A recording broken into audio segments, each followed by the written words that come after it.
काय वजनाच्या काट्यावर उभं राहिल्यानंतर वजन कमी झाल्याचा आनंद होतोय, परंतु तुम्हाला माहित आहे का तुम्ही वेट लॉस केले की फॅट लॉस? नमस्कार, मी नंदिनी डाके, हेल्थ कोच. 100 दिवस आरोग्याचे या सिरीज मध्ये आज आपला डे 19 आणि आजचा आपला विषय आहे weight loss versus fat loss.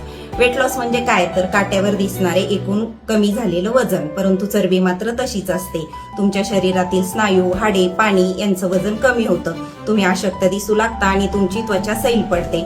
मग हे होतं कशानं? तर कमी खाल्ल्यानं, उपाशी राहिल्यानं, क्रॅश डाएट केल्यानं. तुम्ही वेट लॉस करत असाल तर आजच हे थांबवा. तुमचं फॅट लॉस होणं महत्वाचं आहे. मग आपण समजून घेऊया फॅट लॉस म्हणजे काय. फॅट लॉस म्हणजे तुमच्या शरीरातील अतिरिक्त चरबी कमी होणे, तुमचे स्नायू बळकट होणे आणि ते टिकून राहणे, तुमचे शरीर टोन दिसणे.